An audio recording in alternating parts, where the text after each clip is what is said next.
How's it going, everyone? You're listening to Free Kick, the official AFLW fantasy podcast. And to chat all things Hawthorn at the end of our club preview series, I've got Will here today. Will, how's it going? It's going very, very well, thank you, Mel. How are you going? I am good.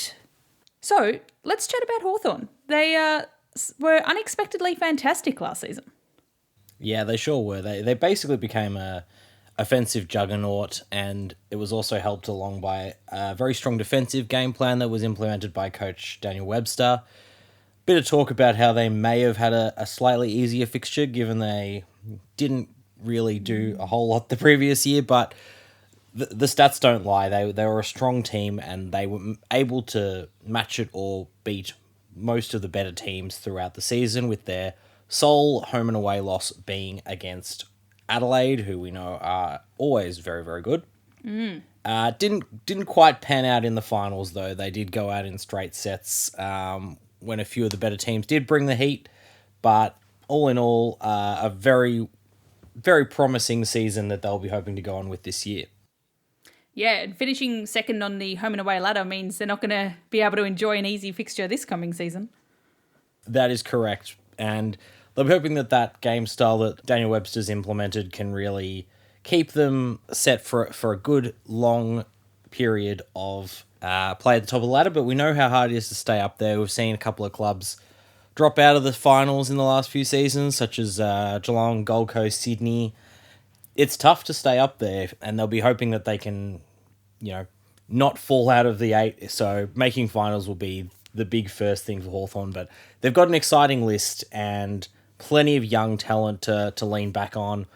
And they've also managed to get stronger in the off-season. They've picked up premiership defender from Adelaide, Nigel Allen, who brings more experience to an already pretty experienced and strong back line. Keely Coyne, delisted free agent from the Western Bulldogs, is an interesting one. Drafted as a midfielder, played a bit off half-back, unfortunate ACL injury, and looks to possibly be a bit of a steal. We might talk about her a little bit later, as well as several draftees.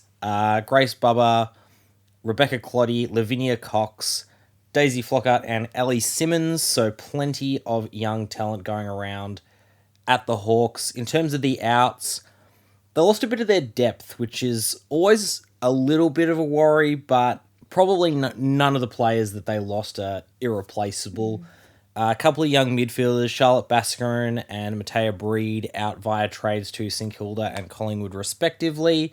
Lou Stevenson, veteran utility, heads over to the Western Bulldogs, and Talia Fellows, Sophie Locke, Bridge Deed, and Casey Dumont have all been delisted. So overall, they've kept the bulk of their list together, which should hold them in pretty good stead for the upcoming season. Yes, and to hear all about how Hawthorn plan to keep it together into the coming season, Jono sat down with Laura Elliott earlier this pre-season. Let's have a listen now. We are very lucky today to be able to interview Laura Elliott from the Hawthorn Hawks. Welcome, Laura. How are you going?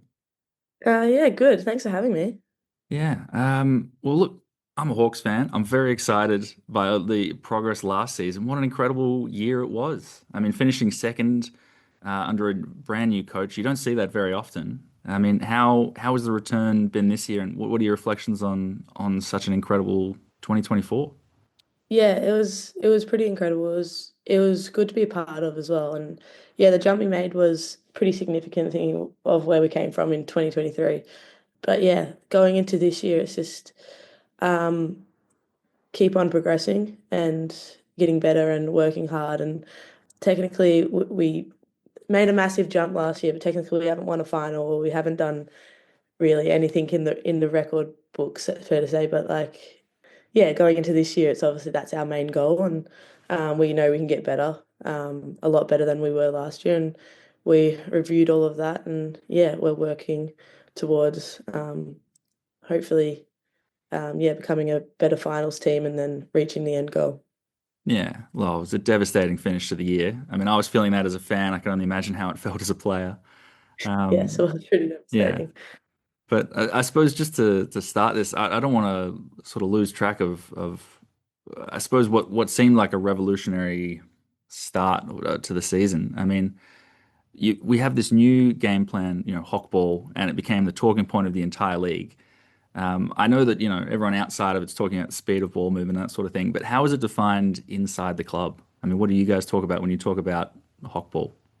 Yeah, it's interesting, Hawthorn. I didn't think it would transfer over to us, that's for sure.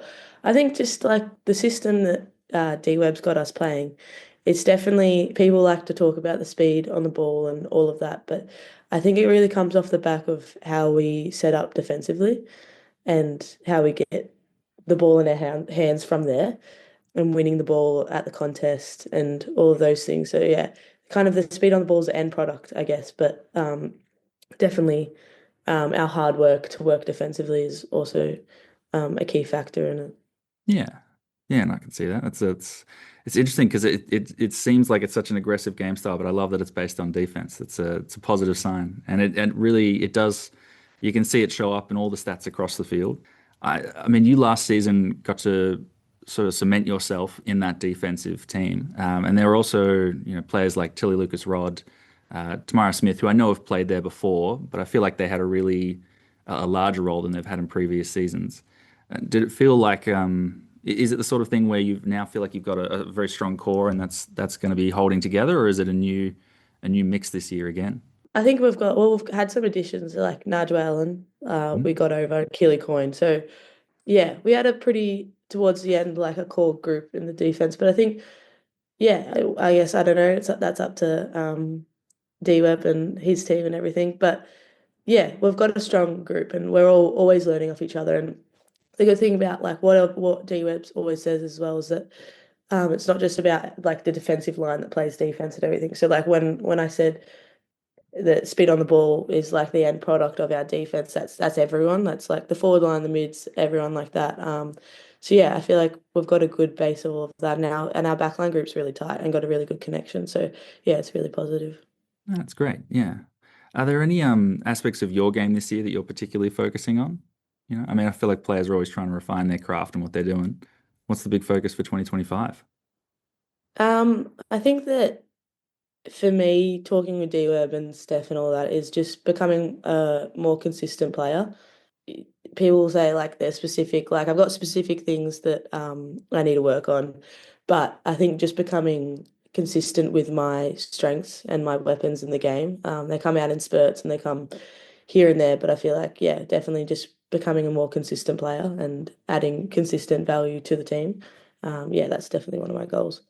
I think yeah, it's tough when you've got a new mix. And you mentioned Najwa Allen and Keely Coyne, I suppose, is sort of a new player because she was injured for all of last season. How have they been tracking this preseason? Ah, really good. Yeah, they're great people to have in the club as well. Keely was obviously my draft year, so a lot of us girls knew her beforehand. But yeah, she's a great character. She's fit in really well, and an elite player. Yeah, you said like she's missed all of last year, so I think she's ready to play again.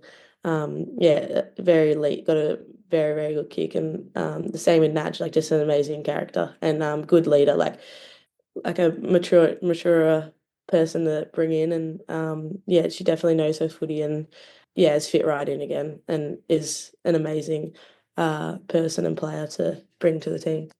Yeah, no, it's great to hear, and it's fun that she's coming from such an experienced squad as well. And I feel like the Hawks have really brought in a lot of talent over the last few years. But I mean, when you're talking about where they're coming from as well, you've now got players from that Adelaide Premiership team, from the D's when they won their Premiership, the Lions as well. I feel like it's becoming it must be changing, I suppose, how the environment is that you're all training in. Yeah, I guess so. I mean, when all of like when Batesy and Greta came over and then Westy and Casey last year, like you can like you learn off them a lot more and like we were as a women's team, what, 2 years old and very, very young and as people would say, like inexperienced. But yeah, I think learning off them and grabbing things from them to make this culture and build us into a better team, which showed last year, yeah, has been really beneficial. So yeah, it's exciting bringing all those experienced players in from like the top clubs that have been at the top for since the start of AFLW. Yeah, it's. I suppose it's a good way to complement that young core, which I feel like the Hawks have had so much talent the whole time, and it's just sort of starting with that young group and bringing them through. I'm curious as to who's going to be sort of stepping up this season because there always seems to be five or six, and I can sort of see a couple holes that I'm curious about. Where Matea Breed was incredible last year in that midfield, and she's obviously headed off to Collingwood. Same with Charlotte Basker on the wing, heading off to I think it was the Saints. I mean, are there any players that I suppose have looked like they're stepping into those roles at the start of this year? Yeah, it's interesting. There's been a fair few. I mean, we've got like five or so draftees, like, and they've all been really good. Just wanting to learn and everything like that. Like, yeah, so there'd be a few there that step into those roles, or even if the roles kind of change or adapt. I mean, we've got a like Tia was great last year and Kaz was great last year, but we've got a great midfield as well, like that all these younger players can learn off as well. I mean, they're looking up to players like Batesy and Westy, so that's pretty solid two players to look up to. So yeah, They're not bad, yeah. yeah, not bad. Yeah. So yeah, I guess that's D-Web's area to look at. But yeah, they're all moving really well and tracking really well to yeah, hopefully play some games. Yeah, I'm hoping we can get a good, I suppose, run of injury luck because I feel like last year there was some like I don't know, Casey Sheriff who's come in was looking to make that impact early, and then, well, I think it was the second round had to miss the majority of the season from there. Is everyone fit at the moment? Are we looking good? Yeah, we're tracking really well. Yeah, there's always a few things, but actually really, really well. Yeah, there's most people are out on the track and getting there. Everyone's got different loads at this moment as well. It's the start of preseason, week 5. Like there's always going to be something little, but everyone's completing training and tracking really, really well for the start of the season. And yeah, it's been a strong preseason so far. So yeah, having everyone out on the track is really, really good. Yeah. You mentioned a little earlier that you were surprised that the Hokball tag had sort of carried over from the men's to the women's. And I've been sort of speculating that there might be another one that's coming as well, which is, the men's team has gone from being the hunter to the hunted. And the Hawks, with their meteoric rise in the AFLW as well, there's a good chance that that's kind of going to be the framing of a lot of games this year. Is that something that the group has spoken about or is expecting? Not necessarily. Well, I think that we've definitely I think that it's an interesting one because all of our conversations have been about that we necessarily haven't really done much yet. Like we lost two finals. We made finals for the first time, but like we lost two finals and we're still chasing as well those top 3 or 4 teams. Like you think about Adelaide, Melbourne, or not necessarily Melbourne last year, but you never know. And then Brisbane, Yeah. North. Like Yeah. you think about those teams, like they're something we're striving to be better than. And so I think that we haven't necessarily talked about if we're going to be the hunted or whatever. I think we're still chasing to be the best team. So I feel like, and to do that, you got to beat them. So I think versing all of them this year is definitely a positive sign. Yeah. Yeah. I suppose it's a good way of looking at a tougher fixture. I think well, I suppose if we look at those finals a little bit more, I mean, there's something that the Hawks last season was so good at was their strong scoring power. I mean, you had 20 different goal kickers across the season, which is just remarkable. Um, in those finals, I suppose there was some inaccuracy issues, but what are the other reflections you've taken out of those games?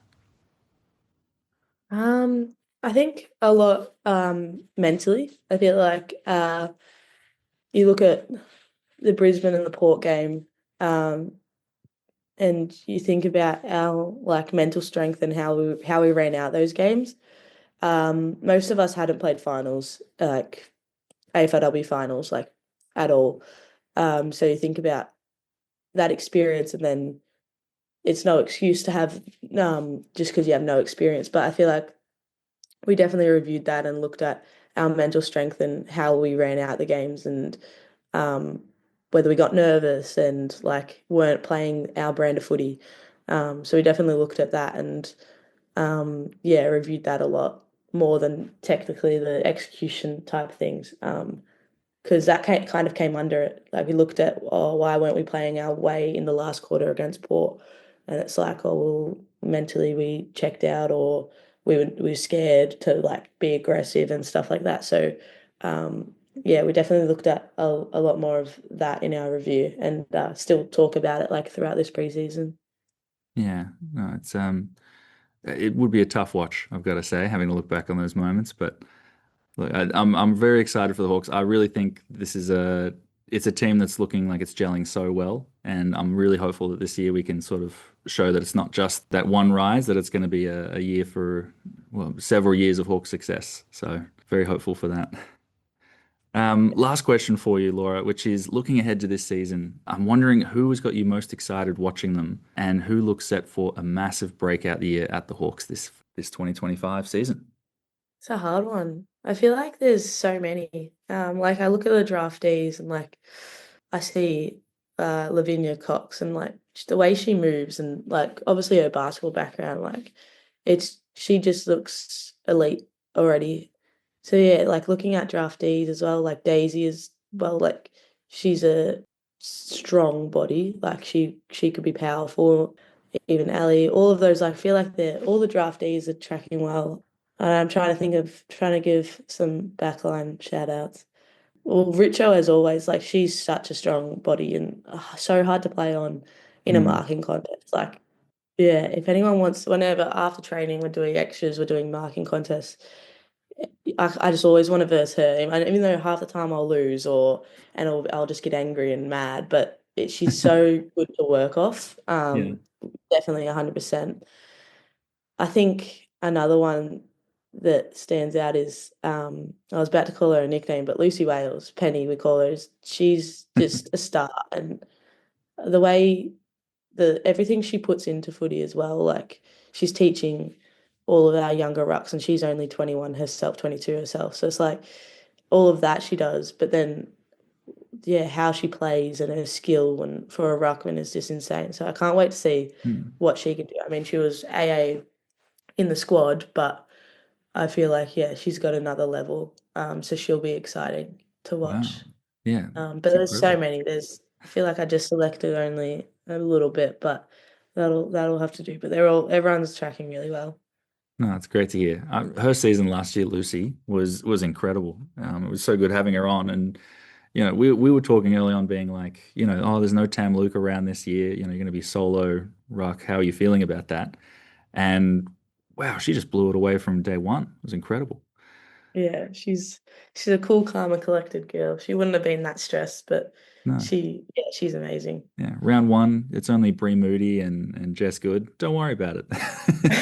Just yeah, She's so chill. She just, yeah. and like that's like how she does it though. Like she's so chill, calm, but like she does the work, so she can be like that. So yeah. Mm. No, it's great to hear. Well, thank you so much for coming on. Really appreciate it. And yeah, look, very excited for the Hawks again, and I wish you every success. I'm hoping I'll be watching you again in finals come the end of the year.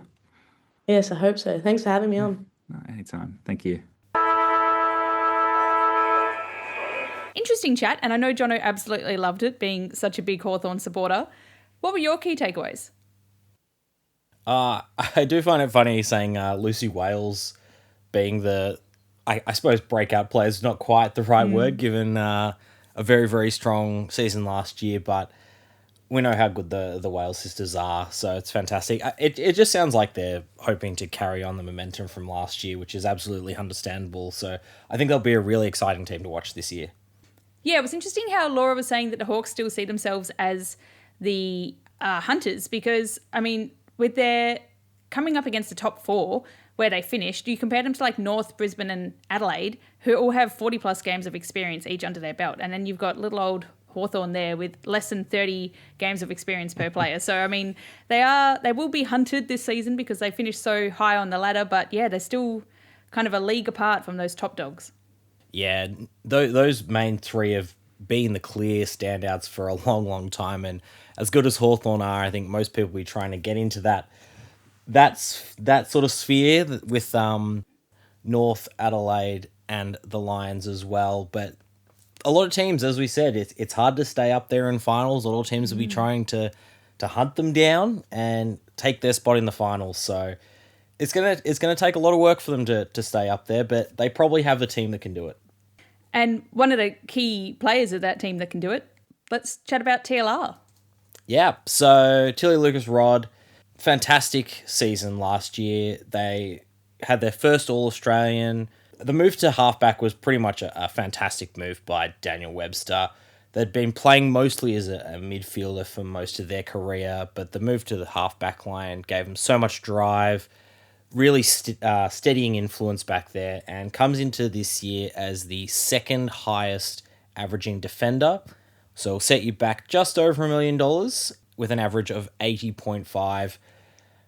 I don't see any reason why they won't continue to be one of, if not the top scoring defenders. Tilly Lucas Rod was my pick for the highest averaging defender going into this year. Maddie Gay has unfortunately looked like to have done some sort of a knee injury in the preseason, which doesn't help her case, obviously. But if Maddie Gay is going to miss some, or hopefully not, but potentially all of the season, we will be looking for a top line defender. I think that's Tilly Lucas Rod. Yeah, I think you made a really strong case when you spoke about Tilly Lucas Rod in the first Defenders episode, but then hearing Maddie Gay potentially being out just makes it even more compelling. Although I do wonder, I think we saw Tilly Lucas Rod push onto the half-forward line during the practice match. I mean, going from midfield to back line to forward line, does this kind of versatility and, I guess, utility play help or hinder their scoring? If that's genuine, I think it's a hinder. I'm not sure it will become the real stuff. They were beating Richmond pretty convincingly in that practice match, and I think they were probably just trying out a few things. Najwa Allen probably is a similar sort of player to Tilly Lucas Rod, but after the campaign that TLI had last year, I don't see why you'd be moving them away from where they played such great football, to be honest. Yeah, I agree. But yeah, I put my number 2 as our breakout star for this year. But yeah, Lucy Wales, in that sort of premium band of rucks, obviously still a significant way down from Min Strom, but an 82.4 average, 1,067,000. It's a pretty good price point for a cheaper premium ruck. And at Lucy Wales' age, there's improvement to come. I think there's definitely a bit of upside to Lucy Wales. I think an average of 90 isn't off the cards. The ruck role is a really difficult one, as we know, and to fill that spot in your fantasy team, I personally think that going for a slightly cheaper premium option like this is a really challenging thing to fit into your team, because you're not necessarily getting value and you're not getting the highest scorer. But I do think Lucy Wales is a player that over the next few seasons will fairly consistently be in that top 5 conversation for the ruck. Yeah, I can definitely see this as a kind of multi-season play. When we did our top 5 for the ruck, Lucy was just missed out, made it to the honourable mentions, but mostly just because there is, like you said, maybe 8-10 points of headroom, but not this phenomenal headroom that we might see in some of the other rucks due to injury returning. But the thing I like about Lucy Wales is that her scoring has increased season on season, going from 59 to 65 to 78. That's a great trajectory. If that carries on to this season, there you go. You're going to have something high up there in the 80s or 90s. And her tackle scores are also fantastic. We know tackles are great for rucks, and tackles are great for all fantasy points, but to be the second highest tackling ruck after Mim Strom is pretty impressive. So, and like you said, she's young. She's only 22. She's the solo ruck. She's being looked upon for her expertise. Her upside is largely going to be in personal development and experience as she grows. Is it going to be this year that is her breakout, or another year? Not too sure, but yeah, she's got good things coming for her, Lucy Wales. Yeah, agreed. My number 3 player is our favourite M1, Emily Bates. Emily Bates had a bit of a down season by her lofty standards, averaged just 84 last year, so we'll set you back, again, just over a million, 1,088,000. Look, Emily Bates is an elite player, arguably the most important cog in that Hawthorn side, and had a few down games last year, whether it was from being tagged or just, general down games as players have. Those 60s dragged her average down, but otherwise was very consistently hitting the 90-plus scores. So if you think that natural improvement of some of the other players going around in Hawthorn's team, as we've mentioned, there's plenty of young players who are going to continue to develop. If they can take some of the attention away from Emily Bates could, jump another 10 points and be a value midfield option. We know that chasing value is something that we're always looking out for. Could be a really interesting one. Yeah, and we saw her max last season get back to those kind of like season 6 heights. I think she had a ceiling of 127 last season, which was her best yet by 1 point. But, so it shows that she's still really got it. And priced at, what did you say? 84. Yeah, ceiling of 127 is very nice on top of that. Yeah. One thing I didn't really appreciate about Batesy until I looked a bit harder at her stat line is that she is a free against beast. She is... Where do you reckon she's ranked in the competition for free against last season? Well, Paige Scott will be number 1, so... Yeah. She's actually only 2 behind Paige Scott, but Scott is not 1. I'm guessing top 5? 7th, which is wild given that she's, 12 games. That's a lot to average over. But yeah, lots of frees against. So that'll be a bit of a hindrance on the scoring side. But other than that, that's the only downside I have to +1 everything else you've mentioned about Batesy. And I love just thinking about the throwbacks we had to when she moved to Hawthorn, and it was like a lock for M1. Maybe not so much a lock for M1 anymore, but yeah, a good consistent player. Yeah, absolutely. Speaking of, value, a player that we mentioned earlier was Keely Coyne coming over from the Western Bulldogs, and I put Keely as my number 4 player. Defender, priced at only 469k. Didn't play last year due to injuries. Did an unfortunate ACL injury in the middle of 2023. When they were having a bit of a breakout year, they were scoring some decent points and averaging about 50 off halfback for the Dogs. And if she can break into this strong Hawks backline, could present some significant value. We've been on the lookout for some cash cow options in that backline. I think there's a bit there in Keely Coyne. Very talented junior.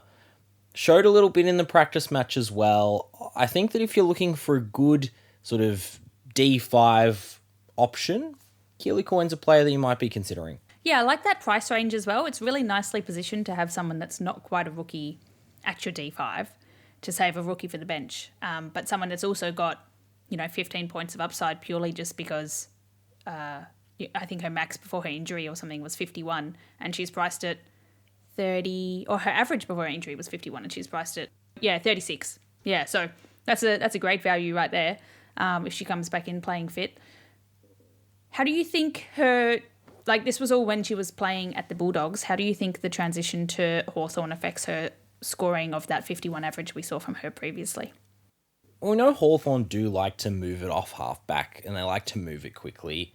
I think that the way Hawthorn look to play suits halfbacks. We saw that with Chile Lucas-Rod.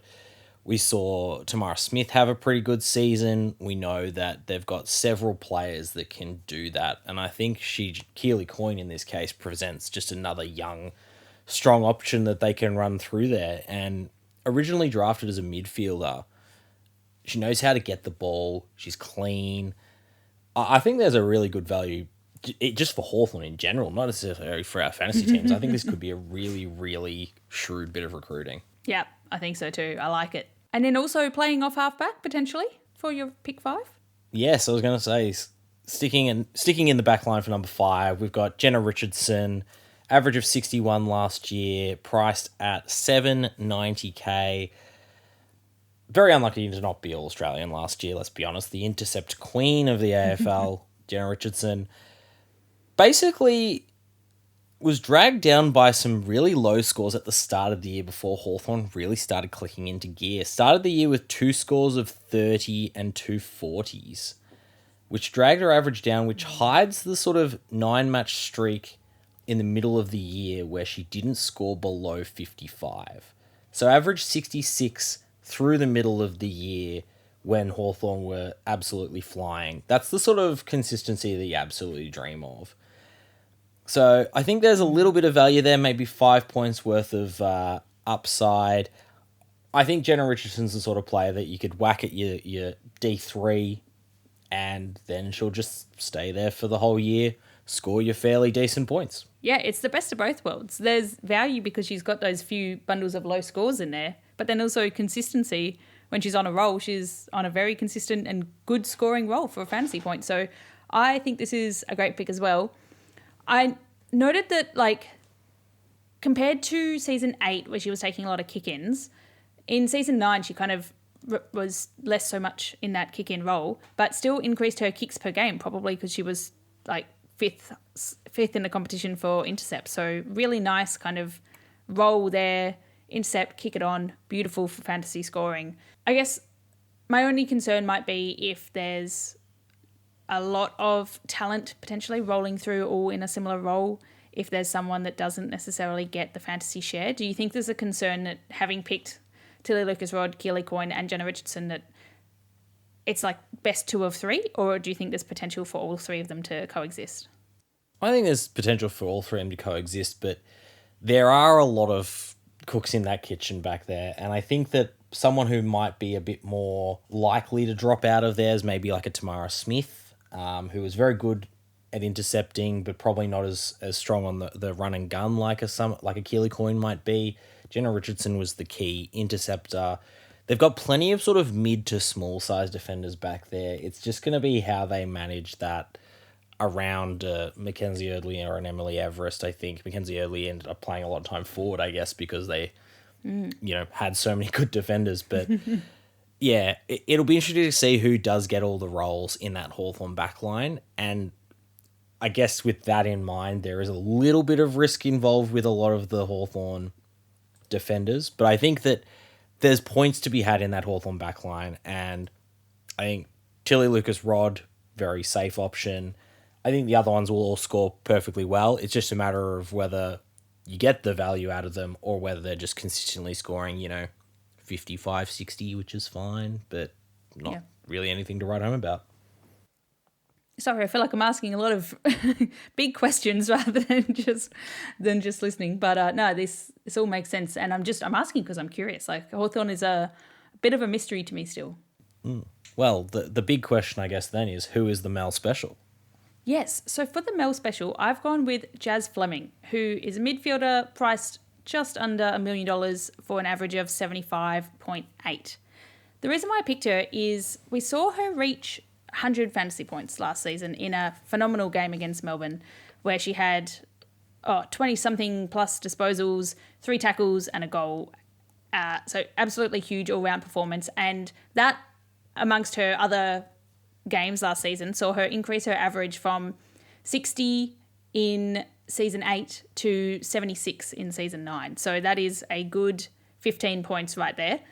I think the reason why she's an interesting pick is that her role last season saw her competing quite a lot in the CBAs. So she was in about 46% of the CBAs and very consistent. Like, she was in a decent share every single game.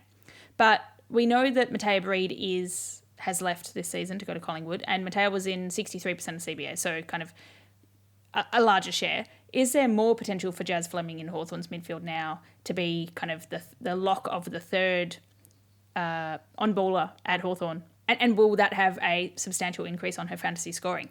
I think so. And I think that we've already kind of seen Jazz Fleming as that third consistent midfielder in the Pracky games, along with, Batesy and Eliza West. So I think if we see her with that consistent CBA role, consistent performance as a lock at Hawthorn, she has the potential to be hitting those hundreds more and more regularly, which can have a pretty decent upside on her scoring. I can see her potentially going another 15 points again, up to 90 this season.